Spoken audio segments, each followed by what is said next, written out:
Yes, yes, yes. All We right. are live. So for the tardiness, I had to, host a guest around our beautiful, lovely studio. But Ah, we need a tour, sir. I don't know when me and this lovely young lady that's next to me, but we're gonna make it down to South Kakalaki. I need a tour, and of course, a couple of pictures with those belts, and a yeah, tour. Uh, I'm I'm still waiting for my Supreme title picture to update it, man. Supreme title updated picture. Lord Jesus, let me But change. yeah. But anyway, McGee's, let's start the show.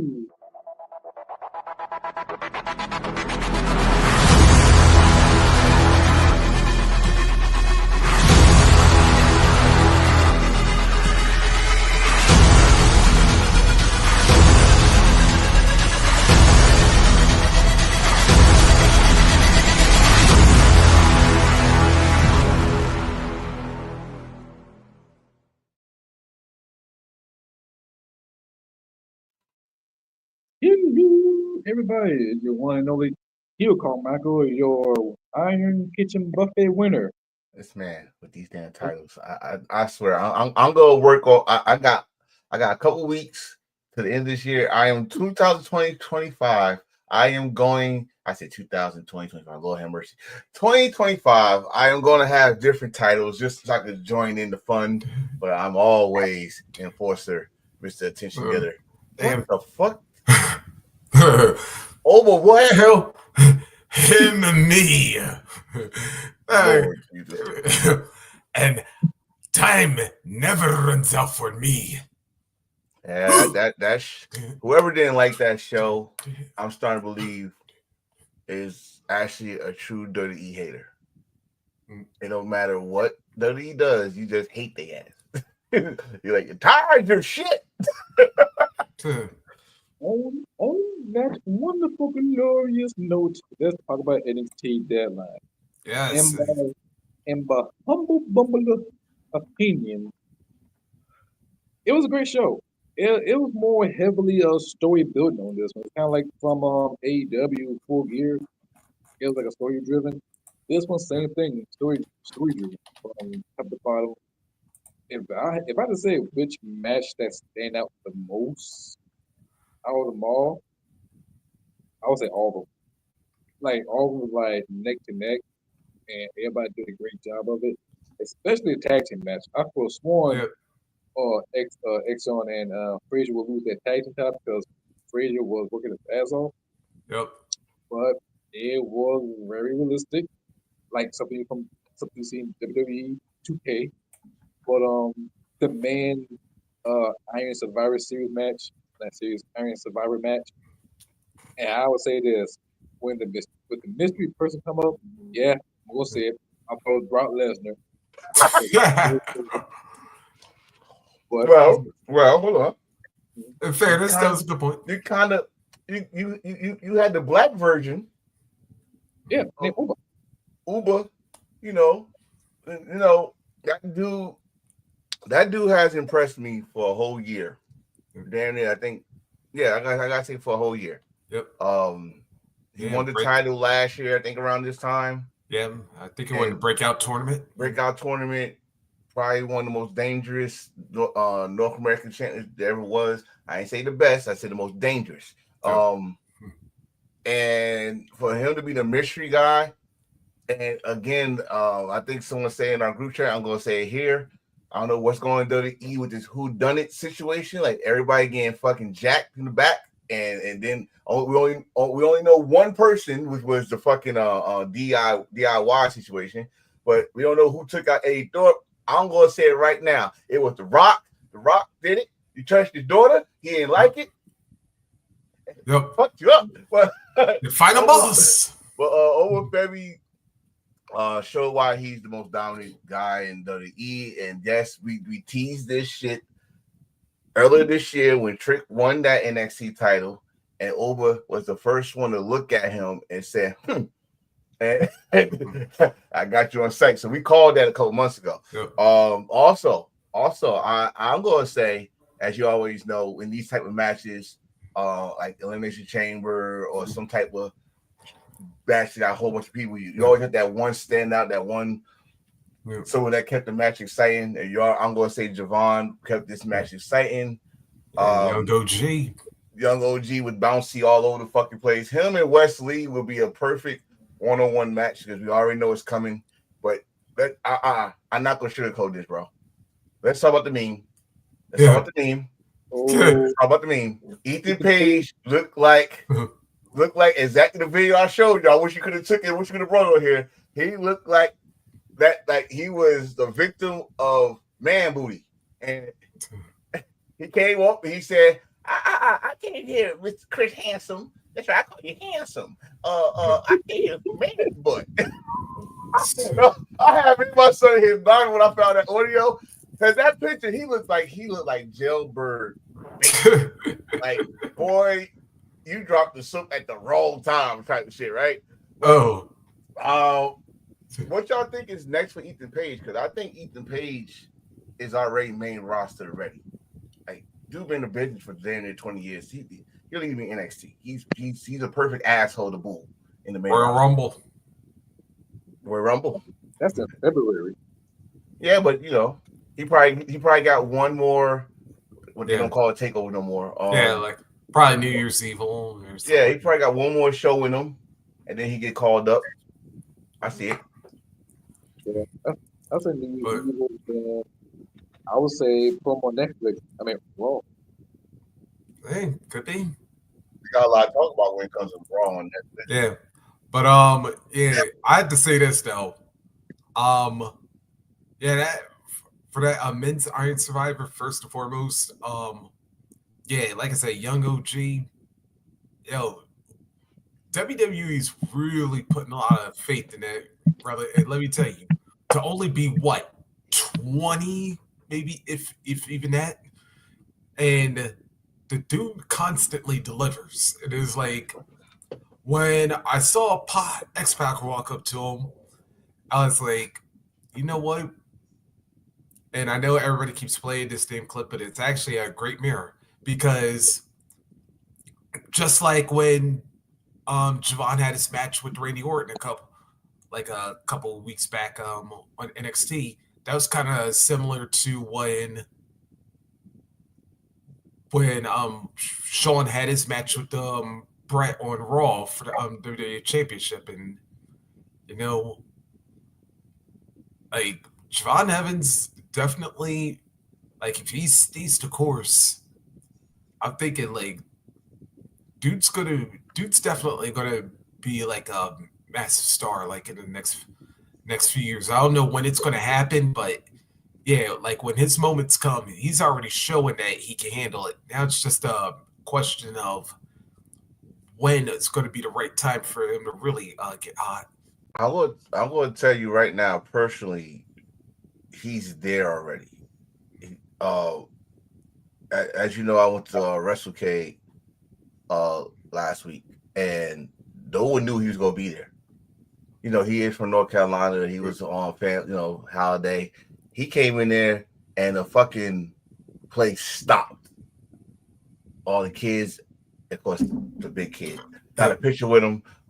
Dude was humble. He didn't try to say, you gotta pay me to take a picture with me and all this shit. As I told Hill last week, the Steiner brothers out there got their mind. But anyway, that's another story. Dude is humble. He already got the kids, and he got grown ass men and women showering him. So the ball is in WWE's court of what they're gonna do with him in the future. As of what I saw last night, they let him be him. He was MVP to me. Like I said, I would love to see him with Wesley, especially Wesley looking like Desmond again. Finally cut that damn hair. He look like Desmond again. If you know, you know. Yeah. No, fuck this. I was talking about Indies Desmond that was in CZW Desmond. That was fucking. But that'd be a perfect match. We're gonna see it Tuesday. Yeah, we already go see it. It gotta have some title replications to this match. I don't know what or how, but it gotta have like maybe the black man title, North American title. I don't know.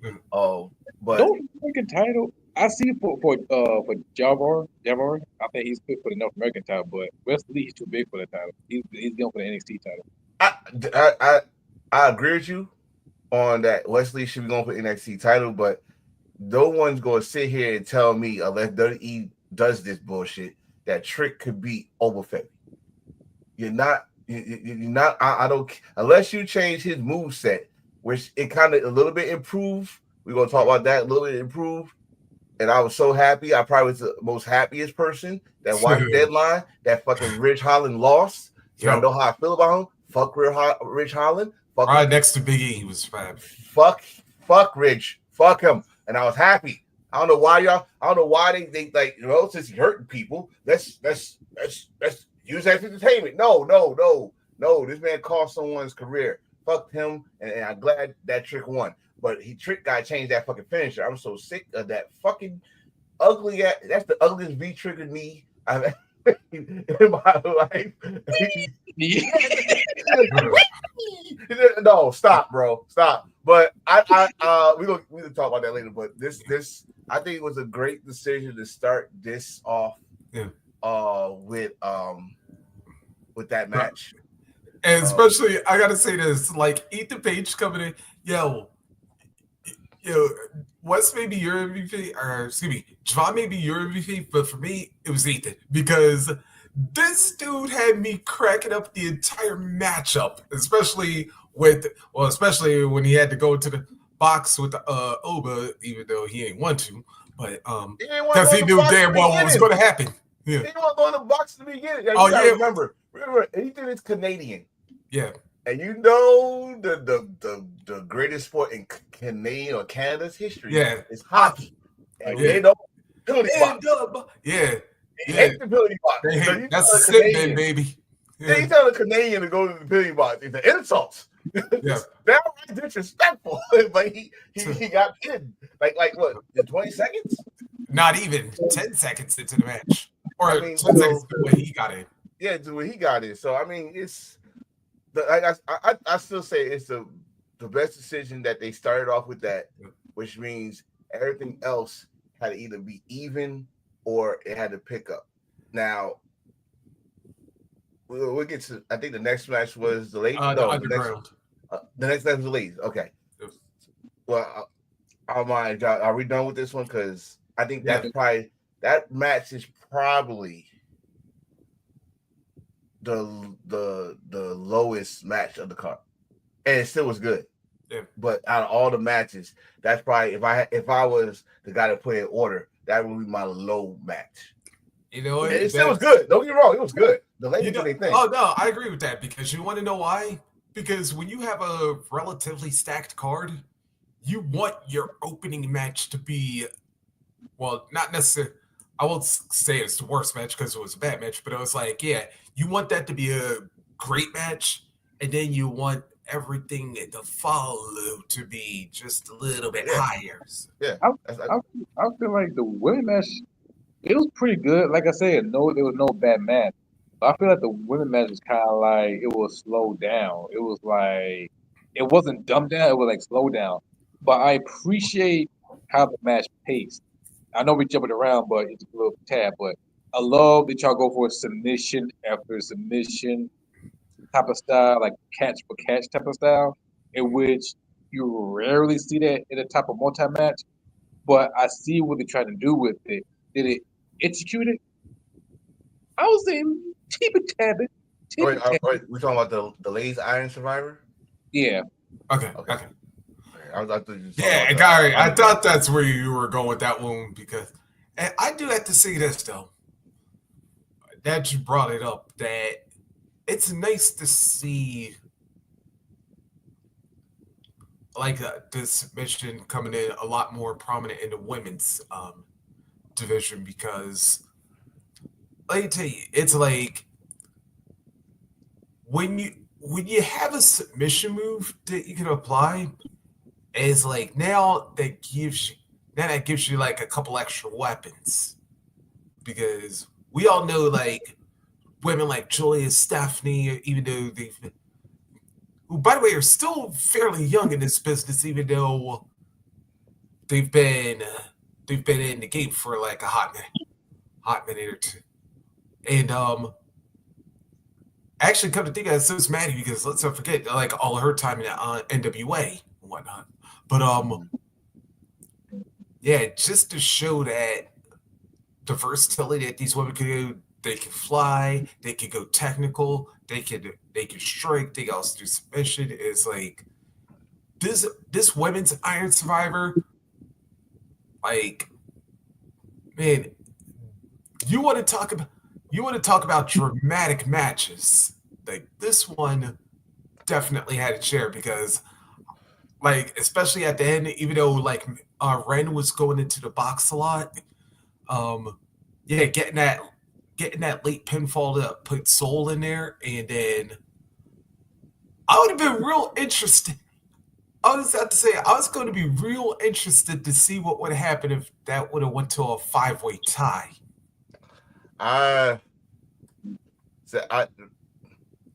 With the women, I think, as I always say, I think it was a showcase because a lot of people that's not pure wrestling fans or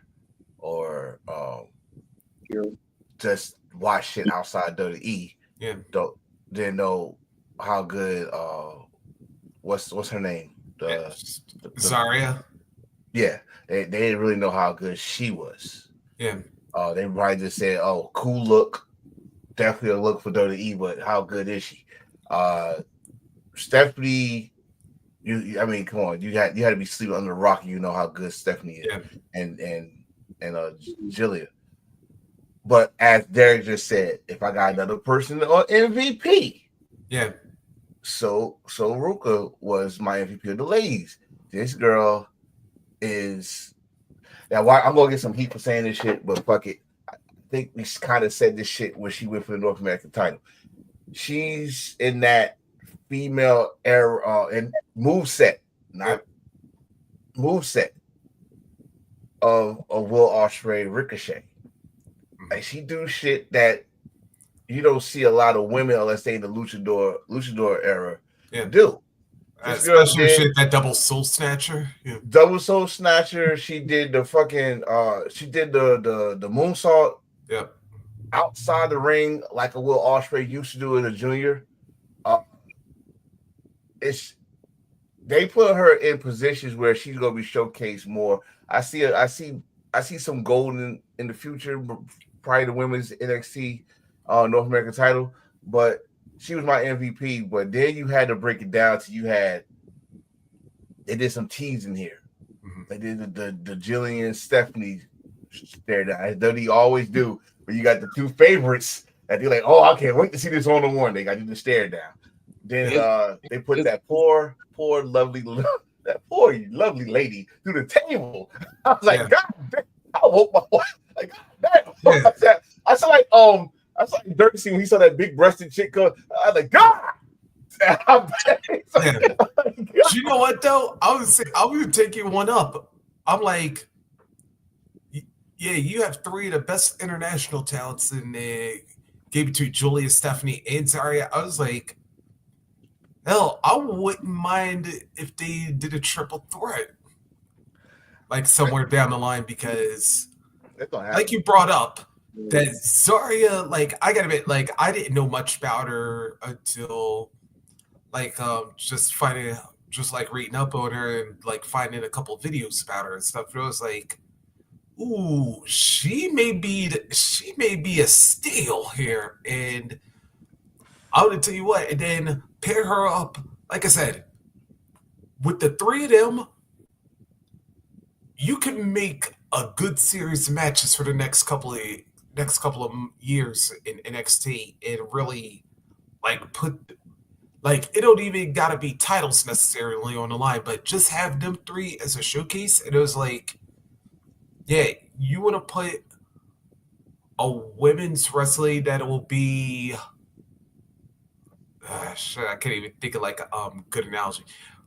Maybe somewhere like how Sasha and Bailey were with the Black and Gold NXT, or maybe like maybe how Sherry and Medusa were in the AWA or something like that. They pretty much saved it for a stand deliver. I'm going to say that. I want to say that what you're saying, what you're saying. I think that's like Hill said, that's a stand deliver match, which they gonna have to drop the belt off of Roxanne, probably New Year's Evil. Yeah. And get ready for a Jillian Stephanie match or Jillian Zarya match or the triple threat match should be stand delivered. And especially if you think about this past stand deliver, Roxanne against Valkyrie. Yep. Great match, right? Mm-hmm. You put these three on the big stage, especially in Vegas. Yeah, in Vegas, pretty much West Coast. It's gonna put butts in seats. Now, if you don't do that, and you want to put your homegrown talent on that big stage that probably deserve it, you got a chance because you do got some homegrown talent that was there. And not now before anybody coming in like, oh, Roxanne was big before. I'm not talking about Roxanne. I'm not even talking about Cara Jade. Oh, you got some homegrown people that started NIL that is, like I said, Souls right there. Soul. Been out there at the Pac-10 for a long time, so she would know like the West Coast really good. Jordan. Jordan's Kalani.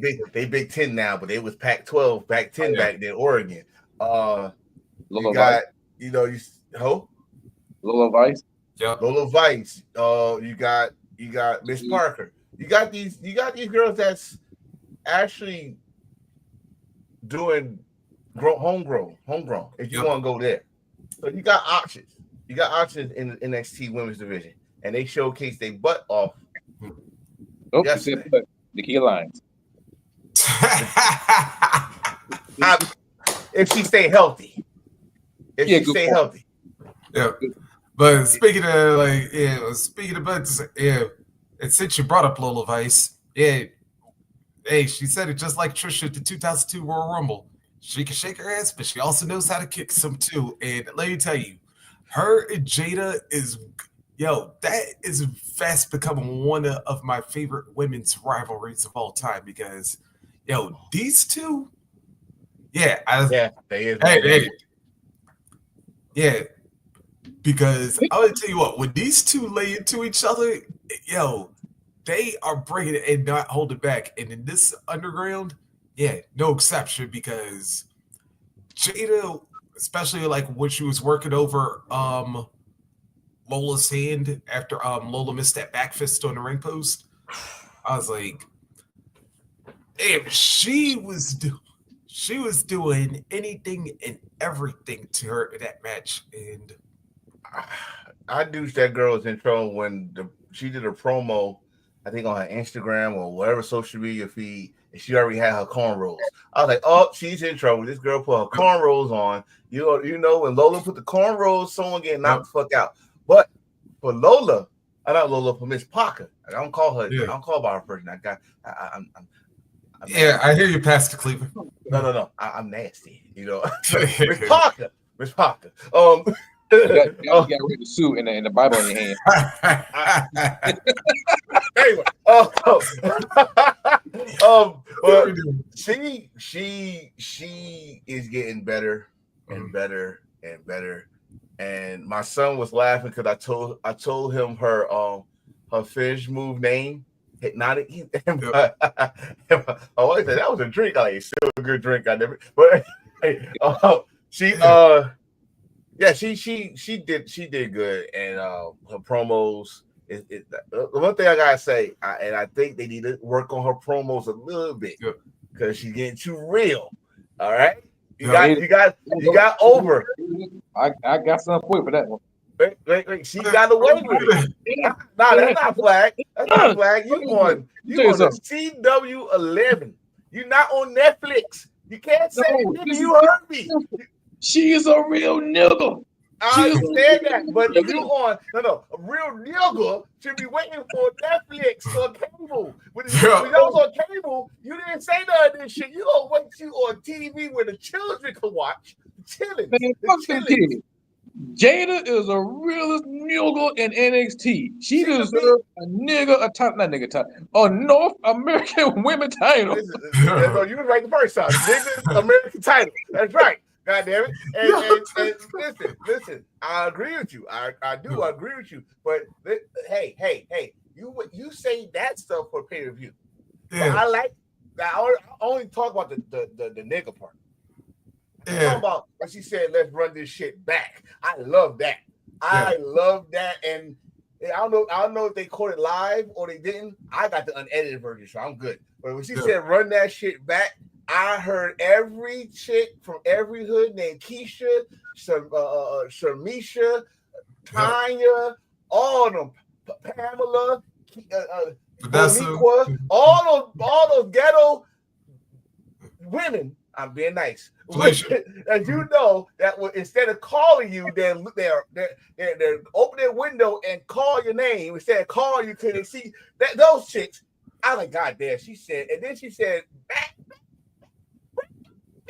I'm like, oh, yeah, there she go. Project Jada came out. I was like, okay, she's a project chick. So, but this match for her, I think, also showed that because we know Lola and the Underground. That's gonna be her specialty match. Everybody have a specialty match. That's her match. But Miss Parker is gonna be, if I dare to say, she's the head bitch in charge of NXT. Yeah, she took Mia Yim's title for NXT. In order for her to become that, you gotta win that chip. And I feel like a little Vice will win it before her. When I say someone what chip? It can't be NXT women title. It's too stacked. I say the North American title. Yeah. Because they dropped the ball on Winnie's shoe. I wish I still pissed off at NXT for that shit. Lola Vice and Jada or Parker. Those are your two best female talent outside from the major one. Those are your two top Rough Riders. No pun intended. Those are your two Rough Riders. You got them. Yes, we got the thick ass Nikita Line. We got some karate chick. But damn it, Lola Vice, Parker, two baddest bitches in NXT. They could become a women champion. Hell, they could be the female version of Carmella Hayes and Braun Breaker. The only big difference is both got nice ass.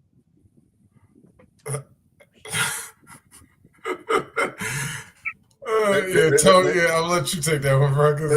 I just want to break down something. If you notice, I love this for the NXT women. You could definitely separate the main event players and the mid card players. You definitely know who's in the main event. You already know it, and you definitely know who's in the mid card.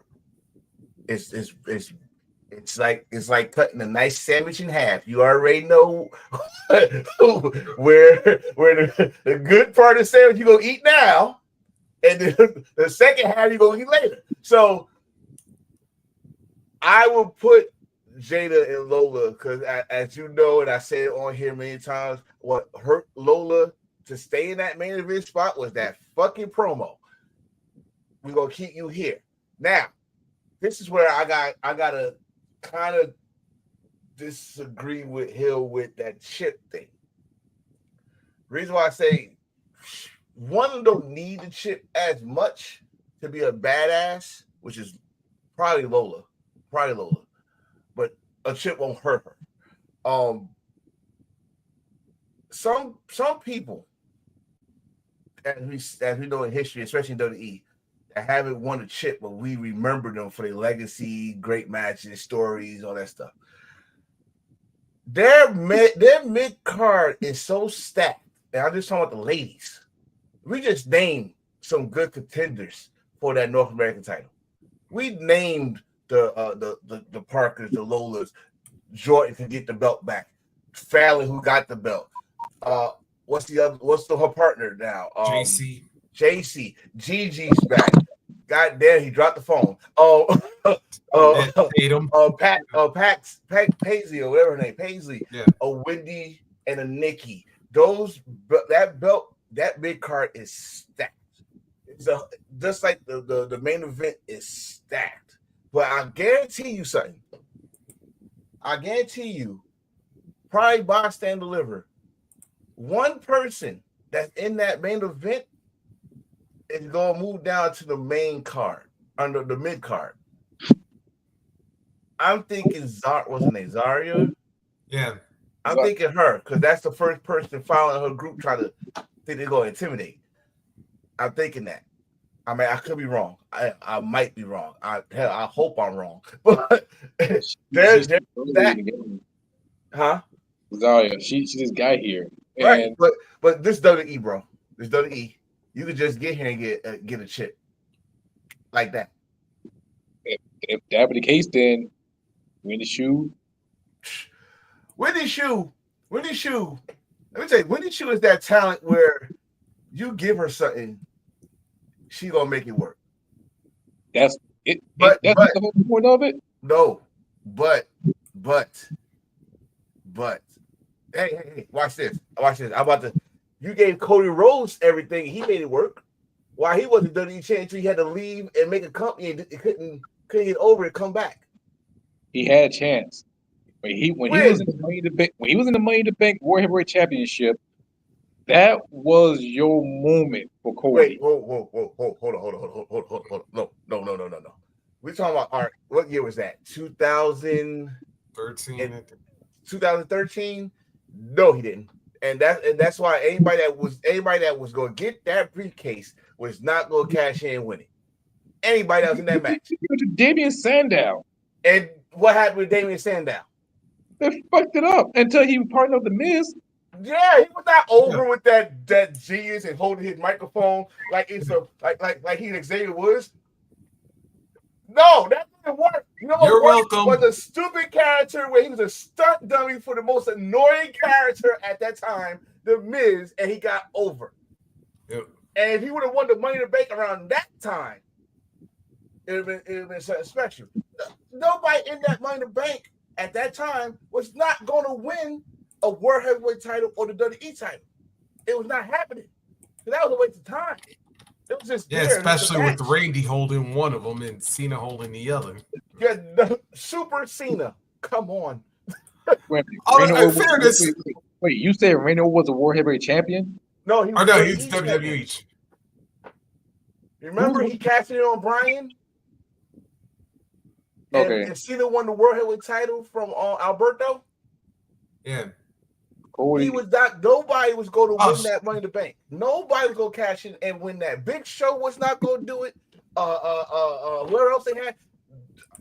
They made a story out of it. That's the only thing they could do. Dean Ambrose was all right, hold on. Yeah, I'll tell you who's all in it.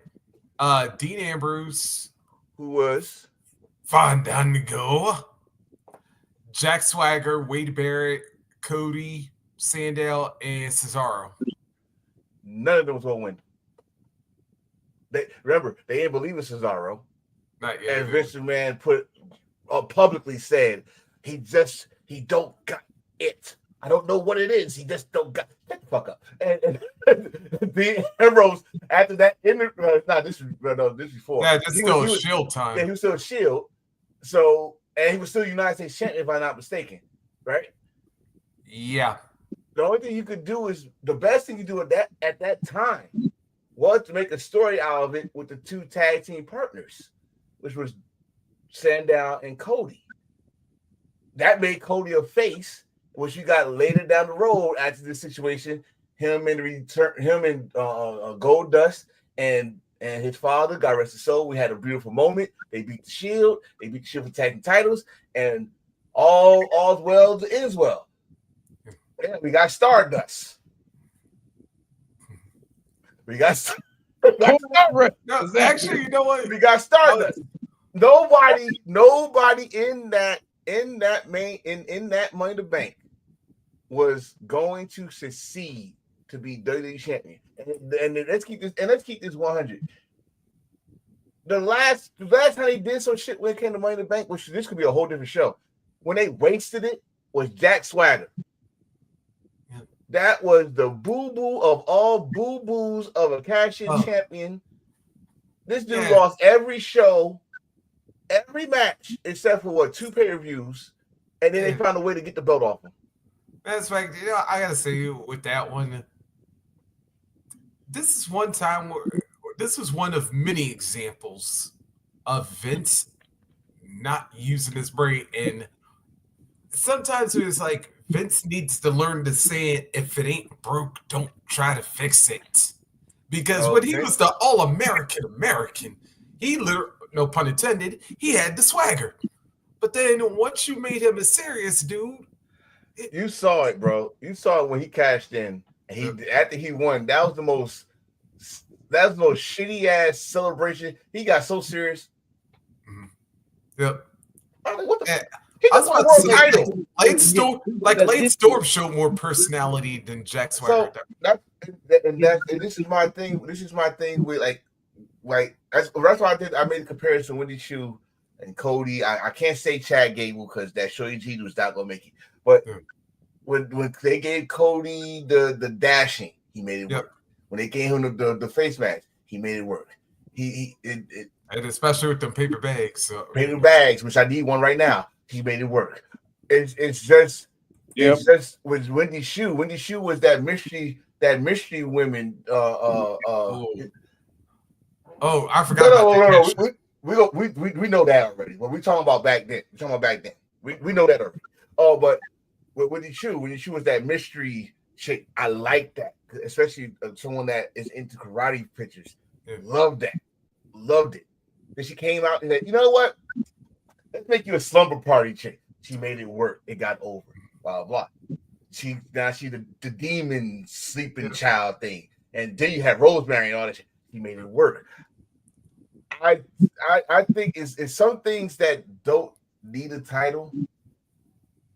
I didn't say she ain't gonna get it. She probably get a tag team title or something like that, or a mid card title because we got 3 of them now. But she's the kind of chick that could get something over and don't need to work. A la one of my favorites who should have won the damn title in WWE, Jake the Snake Roberts. Mm-hmm. Jake the Snake never, ever got a belt. He went for some belts. Yep. Never got a belt in WWE. Technically, he did. Not to make it, but don't say that $1 million belt. He stole it. But hey, that was DiBiase's fault. He told him, if you want it, come get it. But I think we sure got it. I think we're going off course because we just disrespect the NXT deadline. I want to say this though, to go to your Sandow point. There was one way he could have won that title. Oh God! All right, now, hold on. I'm gonna watch the ladder match because remember, the titles weren't unified until somebody retrieved it. So that meant the world title technically. That was the last time it would have been eligible. But didn't he lose it before then? I know. That's what I'm saying. If they would have waited for that moment for the cash in, because then it was like, now instead of Cena and Orton, both of them laid out, Sandow cashed in, you get 2 for the price of 1. I think around that time, they was not patient to hold the damn briefcase for long. You remember, you didn't have people like Edge that held their briefcase for almost a year. Yep. Yeah, they was going to do that shit with Mr. Kennedy, but he got hurt. So they and CM Punk, forget about it. So really, it made people like, all right, you say I can hold it for a year, but do I really want to hold this for a year? And in real life, who the fuck want to carry that damn briefcase everywhere they go? They was literally carrying that briefcase to airports. I used to work in Newark Airport. They carried that shit. It was funny as shit. Like, you literally carry that shit for real? But you know what? If they want to pull this shit, and realistically, they did say as I quote, cash in anywhere, any place, anytime. If you about to So say something, I'm about to say. If you about to say some shit, I've been saying for years. Like, why the fuck do one cash in at an airport or a McDonald's? Yeah, Or someone eating? pull a Crash Holly. Bro, if I see you eat at McDonald's and I see your bag in the car and I got a referee with me, I'm busting your ass with that briefcase at the damn counter and I'm pinning you while I'm saying, "Can I get number one, please?" And 1, 2, 3, go get the belt out of his car, his keys. Like that. Man, That's the most funny shit and ever. celebrate with some chicken McNuggets. With some goddamn with a Big Mac and some fries and a goddamn Coca-Cola. And I would drink that shit while the title with the picture. Man, don't start with me right now. I get the big chocolate chip cookies. But you know what? Then we gonna hop on NXT. How much you want to bet we gonna see something like that in 2025? We got Netflix, and social media. That's fact. You know what? I can bring you right back. I will love it. I will laugh. And you know what I'm about to say next? Cut my check. That's my idea. You gonna cut the check on my money. And Hill, I can bring us right back to NXT just off that segue. Because I would know a perfect time for somebody to pull this kind of routine. TP time, of course. And she did show up and say she might be at New Year's Eve. Just if anything, I gotta complain about NXT Deadline. The cheap pop segment. Yeah. Yeah, she's from Minnesota. Not Minneapolis. Not Minneapolis, by God, but she's from Minnesota. Yeah. And she just had a match on SmackDown, by God. Yep. With Vikings inspired gear. Yes, Tiffy time. Yeah. She had to get the pop. So cheap pop for 5 minutes. And she said she might be at New Year's Evil again. So since our brother Willis did say something about the worst person that ever had the briefcase, Austin Theory, this would be, to me, another worst situation if she cashed in a belt that you already won. You already won that belt. Go and pin Nia Jax, damn it. You know what? Stop teasing it. I got a feeling that she's not gonna cash in on the world champion because why you want to show up at NXT? You won the title at NXT. Why you would go back and cash it in? Of course, be the first one. One way to cash it in and make history. I get that. But here's another thing. You're in the fucking United States Women Tournament and you're the Money in the Bank winner. Why are you there? Unless you say, you know what, if I lose, I can cash in on that one.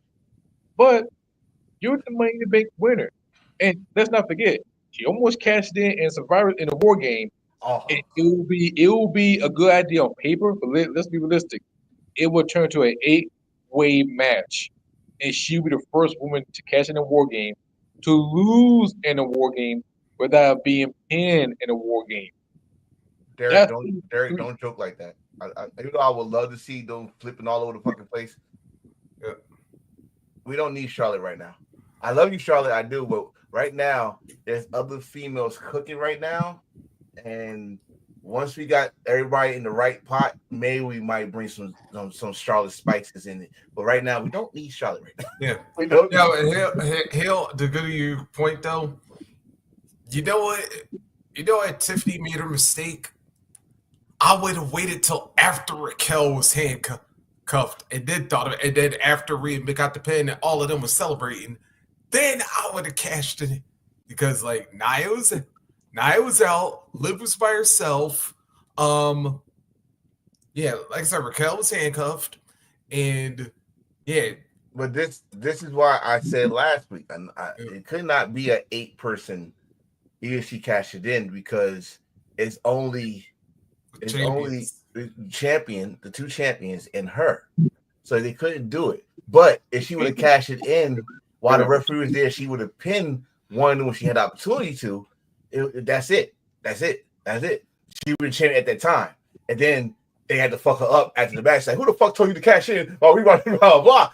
But on what you just said, Reese, what I thought she's going to do. I thought the match was going to be violent. It's going to be fucking crazy. She's going to have enough energy to take that damn briefcase out, grab the referee leg, like, where are you going? I want to cash this in now. And roll and crawl on one of the champions while the winning team is on top of the cage celebrating. She go and pin one of them, and then she go on the other side and celebrate like all this shit. We all confused, like why the fuck she celebrating? Oh, the cameras just show that she just pinned one. I mean, we have so many things here. But WWE, please hire the three of us. But Tiff, it's all saying, Tiff, don't you dare cash that shit in NXT. I don't care about history. If anything, and don't cash it in for US title either. If you lose the tournament, don't no. And then you're gonna be worse than fucking Austin Theory. Yeah. That briefcase is for the world title or WWE title. I was sick of that shit back then, and don't you do it now. This is NXT fucked it up when they started working with TNA. If they would have kept that Money in the Bank and she would cash in on a TNA Knockout Women's Champion, now that's history. Oh, now that's history. That's history. If Marsha comes and she cash it in, I don't know. Is that legal or not? But it's gonna be legal because it's on WWE television. So y'all gonna have ticket time on what network they on? What that we're on Access Television. Yeah, so I don't give a fuck. But that'd be one form of TNA. Never mind. Well, wait a minute. Hey, I caught that. You slide dog you. But you know what? WWE work with indies. Tiffany got the Money in the Bank briefcase. You cash in these promotions. I mean, we put in a lot of ideas, and we think WWE actually got the brains or the smarts or the balls to do this shit. But we'll see. Yeah, that'd be like trying to. Wait, Forrest, you brought this up. Yeah, that would be trying like having a title change, one of New Japan's title change happening on a different company, and you know how they feel about it. Well, that's why you got other companies to pull. That's why you got to work relationship. Like she could do that in maybe Joshi or something. I don't know. I really want since you brought up a Japanese promotion, I want to talk about the tag team title match because Tavion Heights, that motherfucker, since he came back from Noah, has been on another fucking level. Yeah. And he embracing this the Japanese strong style Noah culture because he still got the Japanese writing on his gear, and he was pulling out some moves that I think he had in him. He did some shit that he caught him underarm and man, I think what the fuck was that? And it was effective, but and to Randy Orton's nephew, that's right. You definitely look like Randy Orton that night. You even went on the middle rope and did this. He didn't do it like Randy, but he did this. I'm like, yeah, that's Randy. That's Randy. Sure. He was selling like Randy. Yep. He was dropping on. I was like, yo, if you don't stop stealing from Randy Orton right now, I was getting emotionally damaged over this match. Like, damn, we got Randy Orton, we got Trey. Emotional damage. I mean, emotional damage. Wait, hold on. Emotional damage. And I was getting frustrated. But the match is dope. If I gotta say anything besides the Iron Survivor matches, that's my match tonight, the tag team title match. Yeah, because I gotta be honest with you. I was probably like a majority of the planet thought we were having new tag team champions because of course. And especially like on a week where, let's see, you had New Day turn heel, you had DIY win the tag team titles to turn heel. You know Frazier and Axel have been having problems for months. Oh my God. And I was like, I thought this was going to be the perfect storm for Miles Border TV Heights to win this one. And you know what? This is one of those times where I can't think of a good analogy off the top of my head, but it's like, you know how some teams, like, they pull every play right, but then they still lose somehow. And that's what I felt this match was. And notes like that, Axel and Frazier, who, by the way, because A-Kid, I still love you, brother. But Yo, this this was the show out um for No Quarter Catch Crew tonight. Yeah. Let's talk about the bonus thing about this thing. Remember, this all started last year at Deadline. Oh yeah, and Axel yeah, and Vic actually Frazier, brought up that the tights they were wearing. right? They was wearing the same gear they wrestled each other in that match, in this tag team match. But shout out to Seth Rollins 2.0, Nathan Frazier too, because I swear, if you just dye his hair all black, he was looking like Seth Rollins when Seth Rollins was going against Brock Lesnar, all bandaged up and still trying to wrestle and shit. Yeah, God, boy, at least he landed the Phoenix. Seth never lands it, but I mean, the match was dope. Of course, the drama is still there between those two, but they always find a way to win at the end. And that's how you said. All of us thought it's going to be new tag team champions, and thought it's about their time because now y'all teasing this. Like someone gonna turn on someone, or after the match, someone gonna beat somebody's ass because they lost the titles. But no, we didn't get that. We got a straight up fire ass match that I think if I'm a betting man, won't y'all make it a 3-way dance now? Because OTM out of the mud showed up. Yep. And they want the smoke. And I know Nathan go open his mouth and say, "Yeah, we'll take on all y'all." And I swear, until Ace Kid gonna be pissed, like, "Shut the fuck up." Yeah. But I like where it's going. But again, I think this is gonna be another match that we gonna have to say another stand deliver. They're gonna have to tag the titles from always stand deliver. In fact, I think that's when they re-won the tag team titles. I don't think they're gonna make it. I think they're gonna pull out on top after New Year's Evil. It had to be a triple threat ladder match. OTM, ATM and Frazier, and No Catch Quarter Crew. OTM out the mud. This is their time. Ever since Strip left, you got Parker by his side. OTM, the realest niggas tag team ever. Those some big boys. Those boys don't miss a meal. Those. Again, I know. I hope I'm not the only one that wants them to be tag team champions. I like my son like them because he like they got the Grand Theft Auto fought, and I like, but I like them. I think they're ready. I think they're ready, and have Miss Parker probably win a mid-title gold. That'd be dope. But we just gotta see. They're teasing. They're teasing that it's gonna be some new tag team champions. Yeah. Soon. But OTM should be that tag team. Yeah. Out the mud and into the gold. Into the gold. I think what we got next is the NXT title because we already talked about the main event. Yep. So, NXT title. Yeah, Trick Willie. Good match. And by the way, I was about to say, you know what? He did it. You know how?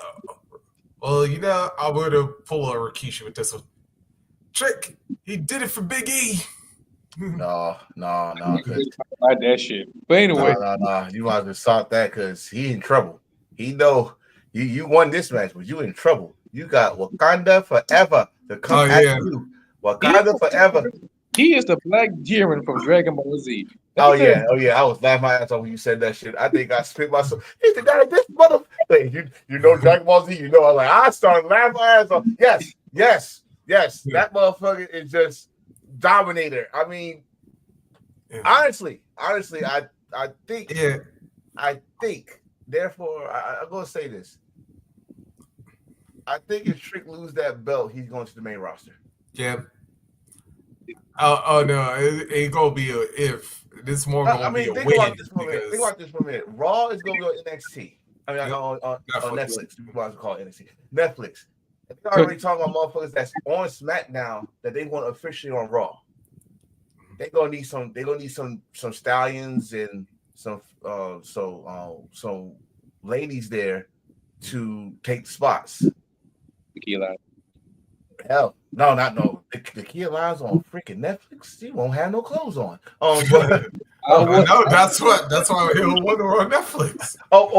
we gotta talk about Netflix in a minute. But Yeah. I swear to you, I think Trick is going to lose this belt. Because remember, earlier this year, they was talking about Febby was going to the main roster. Yeah. They was teasing that. Yeah. And after he lost the North American title, I was like, oh, shit, he is going to the main roster. But, oh, no, he's still here. Thank God. Let me tell you this right now. Y'all, I know both y'all big comic book fans, so y'all going to get this reference. Y'all remember how Bane broke Batman back? Yep.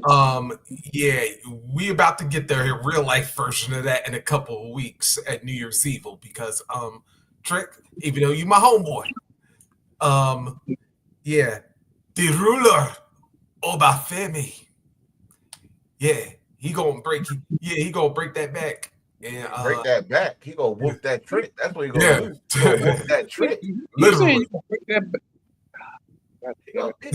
You stop. Yeah, he did say that. Oh my God. You said it, sir. You said it on Break that video. back. That's gonna be a quote of the year. Break that back. Man. Hey, okay, I mean, hey, Powerhouse is in this theme song. God damn it. Leave the Book of Hobbs out of this. We're not gonna talk about the Book of Hobbs. He got the book of Hobbs. The Book of Hobbs. No. No, sir. We're not doing this. But I know no streets from Oakland, so we ain't got to worry about that. But Yeah. I wonder. No offense to everybody from Oakland. I wonder. I see Willis quote, so we might as well talk about this shit right here. Let's hold up. Let me change something. Let's talk about that right now because I'm gonna tell y'all right now. Y'all believe that WWE is not gonna find some way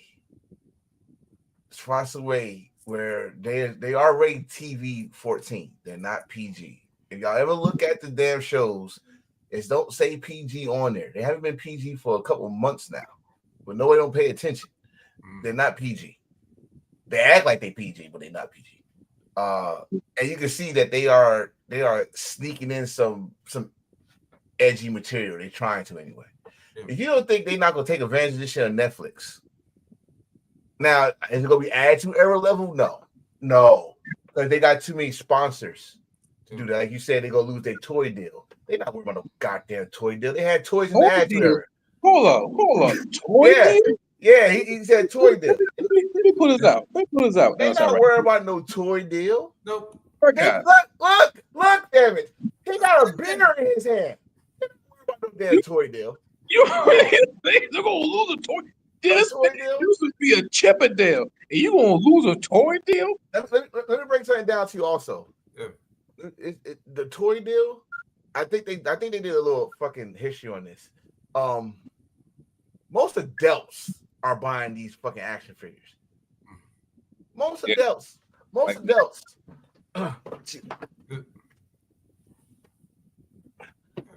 adults are buying things. I keep mine inside because you might buy it. See, this is Brody.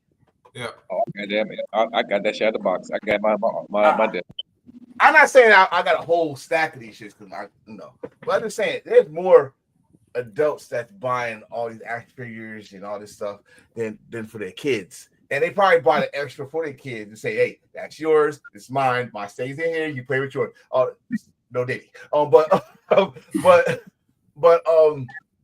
think they worry about no damn toy deal. I don't think they worry about the sponsors because they know where the sponsors know where they're going next. Mm-hmm. As long as the money is still coming in, they don't give a fuck about all that. So whatever report that was talking about, they're gonna be the same friendly family. No, they're still be friend. They still be family. That friendly part, that's out the window. Yeah, we gonna be a much edge. Well, I ain't gonna say we already edgy as it is. But WWE is gonna be a little bit edgy, not all the way. And not, I'm telling y'all, for those that got their hopes up for, oh, this is the return to Attitude Era. No, it is not. You cannot duplicate that era. All you can do is do something, try to do something better.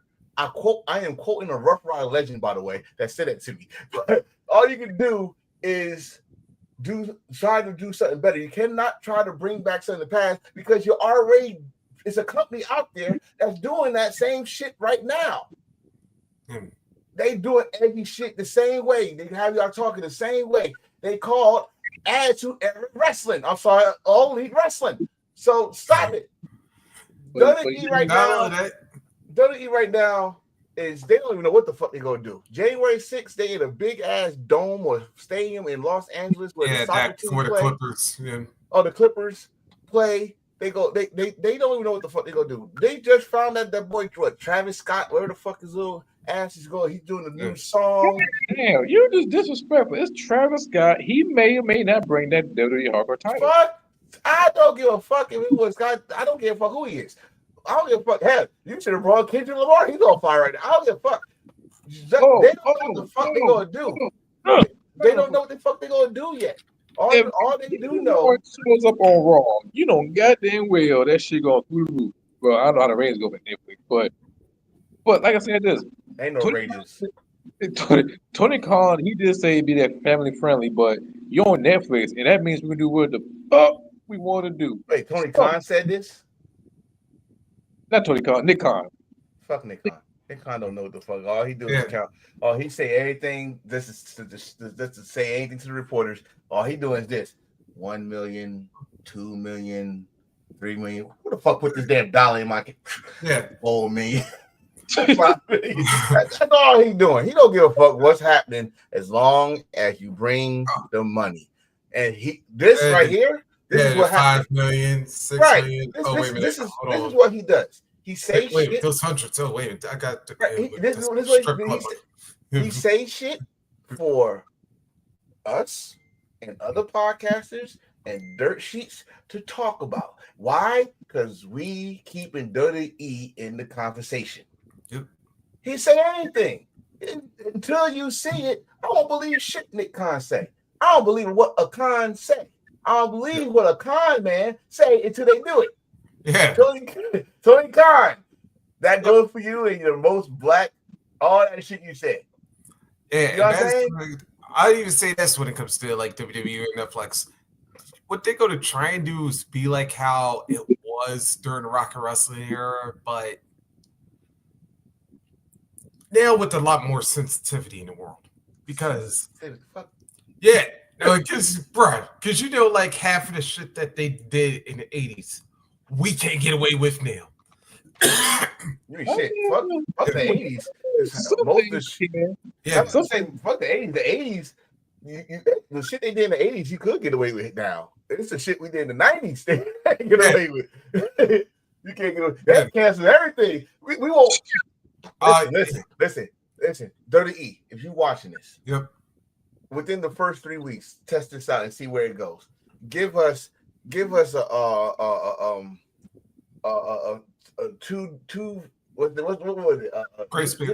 Give us a putting match or a mud match and see what happens there. If it don't work and they say cancel, don't do it again. So see what I mean? That's the shit that happened in the 90s. You didn't see none of this shit in the 80s. He lying, Nia Jax. Wait a minute, hold on, wait a minute. Big booty on Raw. Wait. I got you something on there. Hold on. Willis said, honestly, I don't think WWE will get the audience that they think. Sir, you are one. Hold on. Willis, I'll tell you right now, you are underestimating those WWE fans. Yeah, because a lot of them didn't think we were going to get Peacock. Yeah, right. You are really underestimating. Not even WWE fans. You underestimating wrestling fans, because I remember, and Reach, you might witness on this one. Yeah. We said we was not getting no goddamn Peacock to watch WWE. Goddamn, we went and got that shit. As soon as I like. And hell, the WWE Network. Because we had the WWE Network no more. I mean, I got a good library on my DVDs, but I don't have everything. You know. You don't. I mean, the audience that they want is at another company. They don't want. All right, let's see. WWE average what? Probably a 2 million viewership. Probably that's the most they're gonna get. 2 million. They want that other 800,000 to 1 million that goes watch on Wednesdays and Saturday nights. I watch DDT Pro Wrestling. And New Japan. No, Yes, I watch New Japan and Noah and sometimes DDT and the Joshis and now Stardom. Oh, Stardom! I finally found Stardom, baby. I'm good to go. But you were saying so all the stuff we did in the 90s. Oh, wait a minute. So let me pick something that actually did happen in the 80s. Do you think they's gonna take a white dude and all of a sudden turn? Oh wait, I forgot we got Cody Rhodes. So yeah, technically they have turned a white dude black, but somewhat. no, unless Cody Rhodes comes out in Purple Rain theme music. Whoa! Already happened. His daddy did it. His daddy I know. did it. Starcade. How Why you dare think I you? got Prince in my office? I see him. I know the hairstyle when I see it.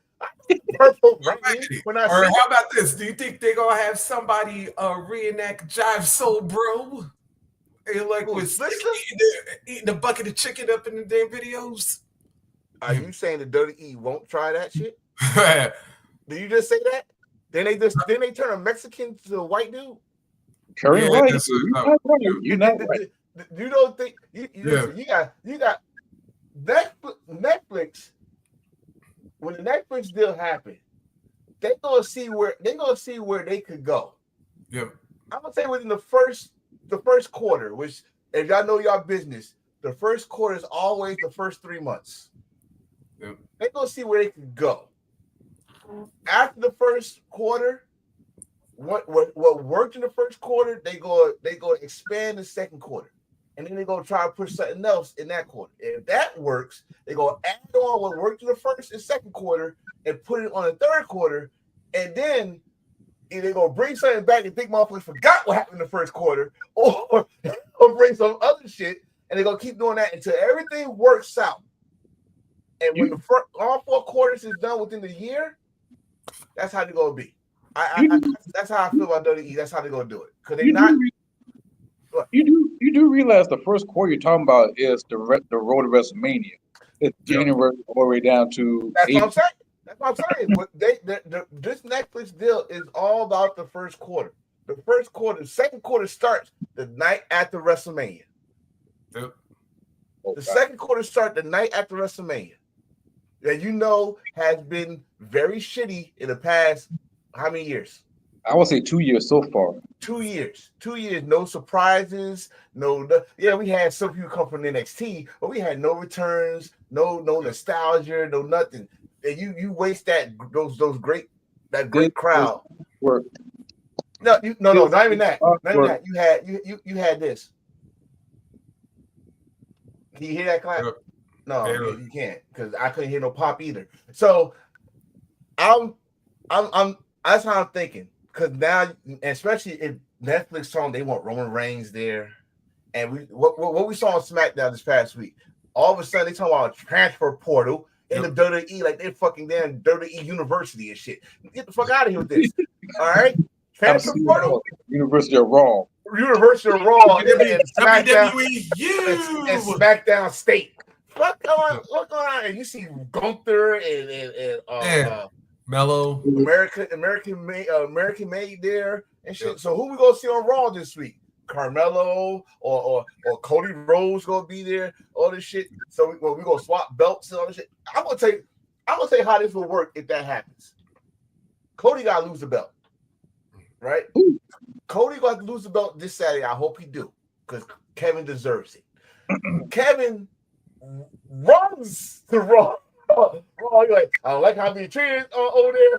I'm the WWE champion. I decided to transfer to Raw. And who comes after him? Cody. Because we're going to get a rematch at the Royal Rumble where Kevin going to lose the WWE title. And you still have Cody and possibly Rock at WrestleMania if Rock don't go at the Roman Reigns or how do they think about doing that shit? We talked about me and my coworker. We talk about this the road to WrestleMania, and we're gonna talk about it a new day. The road to WrestleMania gonna be tricky because who wins whatever, you forgot one person, John Cena. Next year hits, this be the last year of everything. I give Everything. I So- give two fat fucks about John Cena. You gonna cry like the fuck Cena you say? football right now. The fuck you say? The fuck you say, You- sir? you- Sir, we have been on for a fucking hour. If you bring your black ass back here, you How know dare that- you? Say I'm gonna boo-hoo for John Cena. I'm not gonna boo-hoo for John Cena. Listen. I said this for I've said on 10 toes. I've said on business. I did it for fucking Tanahashi. I'm doing it for John Cena. Thank you, Jesus. All right. No, you won't. You're gonna cry. You gonna cry like that man from Purple Rain when Prince hit that final song. You like, you know what? He did his thing. Tear rolled down your cheek. Bullshit. Listen, hold on. I'm gonna hold up, and I'm gonna say this. I'm not saying I don't care about John Cena because I probably was the last member of the Chain Gang. If y'all remember the Chain Gang that still ride with John Cena. Got the lock. No. That's right. That rocked with John Cena. That's just like I cheered for Big Dog Roman Reigns before everybody thought it was popular because he's the tribal chief. But you had your moment in the sun. Super Cena, 16-time champion, 5-time United States champion, multiple-time tag team champion, Multiple WrestleMania main 2-time eventer. Royal Rumble winner, Money in the Bank winner. The list goes on. He never won the Intercontinental Championship. Never won an entire champion, but he's still a Triple Crown, I guess. Actually, we want to say he's a Grand Slam because he won the World Heavyweight and the WWE title, but that's a whole other story. As you saw it, and he was honest with himself. Think about this: when the last time John Cena won a big match? Yeah, it's been a few years. He put over Austin Theory, which didn't work. He put over Solo. We could say it kind of worked now, but before Solo did all this, it didn't work. Yeah. He knows, your value it's at the nostalgia stage now.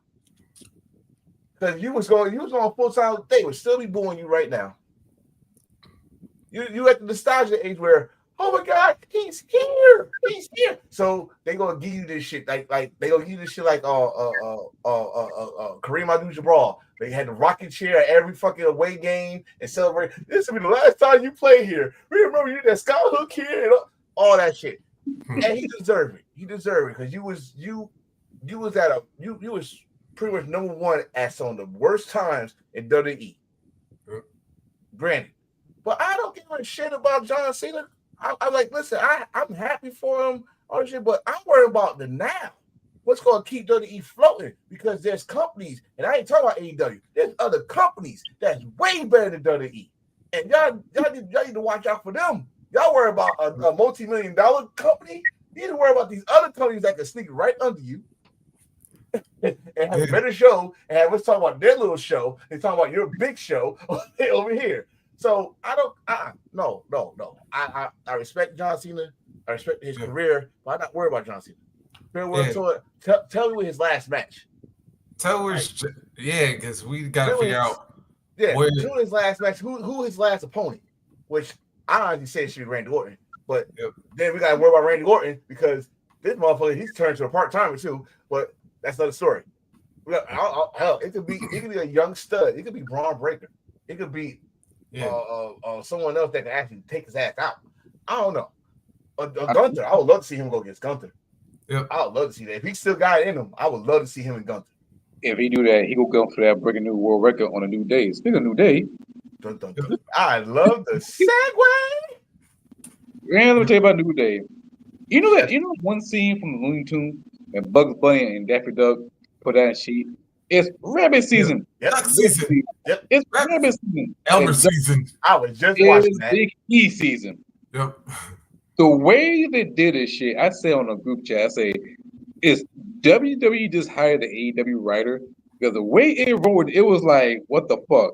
Until I look back and read it, it become, I'm gonna say the whole thing, it hit too close to home because it felt like more than one of the most realest niggas shit I ever seen. Damn. Because Shit. Damn. because what they say is like, damn, that is kind of based a true story. And not only that, this is the new era for heels that we agree. I'm like, okay, even though you're a heel, but I understand. And one thing that really hit home is you see us fight each other, but you choose your new life over us. You choose Yo, you chose your woman over us. That's the part. You choose your woman. Wait, y'all regret bringing her ass up. I just say right now that her keyboard is on fire that next day. Oh yeah, especially when she told Woods, if the only thing I ever achieved in 10 years is like winning a Burger King crown, I was like, I'd be a bitch ass too. Bro, I mean, let's keep this 100. New Day got tired. Yep. It's very. I don't know. It was tired. It was. But in its credit, that is the longest a team been together in WWE history. Yeah, quite some time. History. Yeah. You like we said this many times. The average is probably 2 to 3 years. You even say this with the Bloodline story. Average is 2 to 3, possibly 3 years. And then they always try to change it up a little bit, blah, blah. They did not change the New Day at all. They was annoying. They was goofy. They was geeky. But it worked. And then remember, no one didn't like that shit at first. They didn't really change that much, except for they got more annoying and more like, okay, y'all gonna boo? What you such boo about? Haha, they're gonna come out with fucking unicorns, as Rock would say, fucking goddamn dildo on their forehead. I mean, he got away with that shit too. That's funny as hell. But still, but it worked to the crowd. Like, yo, these guys are uniquely funny. This is them, blah blah. Because everybody know Xavier Woods, Austin Creed was up, down, down. We all knew about him and King Omega, all that stuff. Those that actually was fans of Kofi Kingston know that Kofi played games. You watch CM Punk's on DVD on documentary where they shared the bus, and they always the sell an argument or a tie. They play a video game in which Kofi always wins and stuff. And then Big E, but it got tiresome. And then, like, what more can they do? Like you had the tag team record. Yep. I mean, how many times did you win the tag team titles? Like, all the bootios and the pancakes, pancakes, unicorns, and all that stuff. And then Big E got hurt, and so now as a 2-man team, they stuck him down to NXT to win it, so they can say, "Oh, now they done something they never did, win the NXT tag team titles because you didn't want them to get the tag team titles from the damn Bloodline." Yeah, unfortunately. Right? So now, what haven't they done that this new stage of crowd has not seen? Aha! They never saw a heel New Day, and not a New Day serious heel. Exactly. This the team that we thought we were going to see when they first came together. If you remember when they first came together, Xavier had the afro out, and that big white suit, glasses. Yeah. Looked like a reverend on a mission. He got Kofi and E. We thought we were gonna get new nation domination. This motherfucker. People thought about that too. And guess what? Now, are we gonna see? They're gonna take what they want. No. This is the question because we don't know what we're gonna see. Are we gonna see a new theme song? Are we gonna see no bright ass colors? Are we gonna see no clapping hands? No Kofi doing this stupid skit? Are we gonna see? Because I know. For a fact, I know Xavier could be a damn good heel. If you watch TNA, you know he could be a damn good heel. Yeah. Kofi, he been dirty long enough. He should know. I mean, his promo, when he said, you broke your neck. So what? I was like, you motherfucker. I got pissed off. Like, you, as you know, I'm still pissed off Rich Harlan. So when he said that, I got pissed off. That's good. Yeah, that's like, for anybody ever want to see Kofi as a heel, I would tell you this: if you find his work from Chaotic Wrestling, what he's the angry Jamaican. Oh yeah, something like that. Or Oh, the anger. No, he's not even set up Jamaican. this American film. Yeah. Yeah. Kofi had a mini afro when he did that too. Yeah. Oh, it was like Ludwig Kaiser, not Ludwig Kaiser. Oh, what was that big ass German dude that was actually racist and he went to MMA? Oh, I know you're talking about. Oh God. He had a fucked up John Cena prototype hat, flat top, but he was big as hell, and he beat Tatanka to get Tatanka his first loss. Ludwig Borga. Oh, Ludwig Borga. He was Yeah. doing something like that. Thank you, both all y'all, even Willis. Yeah. Borga. He was doing shit like that. He was like, look at these films. Look at the American. He went to the most ghettoest of all ghettos and went to the fucked up alley and said, "This is what America stands for." I was like, God damn, Kofi, bring that shit. He can't bring it now because then Triple H gonna call him out again. Where it was his accent. You know, but what we gonna get tomorrow with the New Day? That's what I'm watching Raw for.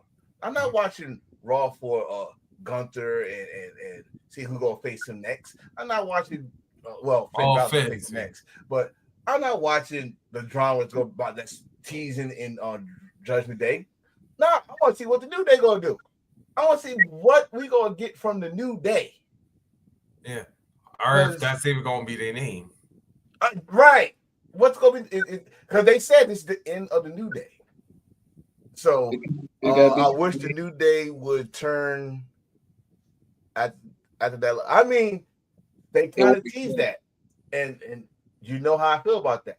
Like this motherfucker smiled and went back to pancakes and tag team division that you lost. I would have been pissed the fuck off. I would have been kicking somebody in the balls. Like, who wrote this shit? You know. But you know what though? If Kofi and Xavier Woods come in a new name, they gotta come with a new name, new logo, new outfit, new theme. It's gotta be darker. It's gotta be more ghetto. It's gotta be a Killmonger style. It's gotta be Dragon Ball Z related because they don't. Yeah. You know, they're probably working this shit for a couple of months now. Because the rumor has it right now is that they was going to turn on E regardless. Yeah, Austin Jones. Yeah. The whole story was Xavier didn't trust him, but then Big E would have came out and all this shit. Then they would have turned on Big E to give Big E the true retirement. Not touch him or anything, but say, dude, the same thing kind of happened, but say you left us, but he was here with us the whole time, some shit like that, I guess. But I'm glad that didn't happen because it didn't hit the same impact because the way Big E was talking, he turned to David Rufus of the Temptation. Oh God! I'm about to go real heel right now. I'm really about to go real heel right now. Someone, if y'all was his real friend, that's right there should have told you. That shit right there should have told you that Kofi was going to turn on him because if they was his real friend, they would told his ass to cut that fucking mini fro that he got going on. The fucking back looked like it was like one of those damn graph maps and shit. The boy forehead looked like a Vizio TV screen, and then the suit got like the LeBron kind of action going on. Then the motherfucking suit. Oh my God, and he straight up looked like the street preacher. He's like a street preacher. Yo. The world has come to an end. I tell you, the world has come to an end. Say lost and love was. Hallelujah. He was all. But his emotion was real. I loved it. I really do love that he went on and told some truths. Like, yo, yeah, him and X is about to get fired. Kofi was peaking retirement because he didn't like how he's getting stuck in put in every situation. This dude had like more tag team partners, and I can tell you, like CM Punk, Evans, was he was R-Truth tag team partner. But wait a minute, all three of them went tag team titles, so you really can't. But still, remember, he was pushed. You remember that time he got pushed and then he got stupid, and he just said, "Oh, you're not ready." Ooh, you know what? So if that be your first feud, is Kofi Kingston versus Randy Orton. I'm tired of that shit. Kofi already got his stay back with him already. So. Yeah, he already did it. It's done. I want. That's not the person. Kofi. I'm gonna agree with Kofi what he said. He was a Hall of Famer. To me, he is a Hall of Famer. I need this to work for Xavier Woods. Yeah. I need this to work for his day was now. Do I say should he win any kind of title from Braun Breaker? No, no. But you got options what to do. Every person after, yeah. But look, you got this. Is what you got. You can work them as a tag team. You can have them go separate. You get single belts. Something you gotta. This is WWE. The ball is in your court. I know I'm probably sick of us saying that part, but if the pot is hot, you gotta put something in the pot now. The water is boiling. What you gonna put some boiled eggs? What you gonna put in this shit? I'm not gonna cook nothing, but you gotta put something in the pot. Since you brought up Killmonger earlier, it made me think of something else. I would like to see Kofi kind of go like a little Thanos because I don't know if we all know Kofi's a big Patriots fan, right? Ooh. So yeah, they had a clip where he was their quote unquote keeper of the light, and they were showing him going on tour like at the Patriots, and they had him putting on all the. And at one point, he actually puts on all of the Super Bowl rings that the Patriots won. I'm like, this nigga trying to be Thanos or something now? He could have got away with it. Yeah. I mean, it is what it is. As Willis just said, probably dropped the first name, new, we're all black. No music. I don't know about no music, but it did work for Ciampa for a while. I mean, all you got to hear was the music with the fans booing, but I'm very intrigued. And I don't know, should they start the show off with him or not? But I'm very intrigued and can't wait for Raw. And it's a long time. And it's a long time that probably one of us or all of us said we can't wait for Raw. Like I'm saying this in this year alone I probably said 3 different times, but I can't wait. I need to see what they're gonna do with the New Day. If they bullshit us, I'm gonna sound like Ja. I'm gonna say a lot of curse words in very meaningful way. I'm gonna say fuck WWE. I'm gonna say they got a plan, and this is the beginning. I must say this right now. Next year, Xavier Wood is your Money in the Bank winner. No King of the Ring. You did that. It's over. Yeah. Money in the Bank winner, or a mid-card title. Not saying WWE will wear her weight. Not saying that. A mid-card title to me shows that is a success. I think Dominic Mysterio probably get that topic first. Well, unless he go on SmackDown like he will, that'll be the race. Who'll be the first one to get? Oh, no, I take it back. Dominic Mysterio got the NXT North American title, but main Raw title is be a race. Dominic was talking to Nick on Friday, so that's another person that might be trying to run for Rhea and come to SmackDown. We don't know, but Easter eggs, as our boy would say, Easter eggs. Yep. I give it to next year because with WWE, a lot of people don't like, but you had no choice but to just deal with it. They put their shit on slow cookers. They put their shit. They don't just put it out there for 2-3 weeks. They cook very slowly. Sometimes I'm very impatient with it, but I don't think you should slow cook this. I think you should do something right away. Something. I ain't say put a title on them I ain't say put a title on tomorrow, but you got at least have them come out on the show. I mean, y'all not 3 hours this week. Y'all still 2 hours. I would say give them the title on Netflix. Get people to talk. Netflix? It depends. It depends on how this shit go. This transfer portal go. But I would love. Listen, SmackDown to me like they go be the destination for great tag team wrestling.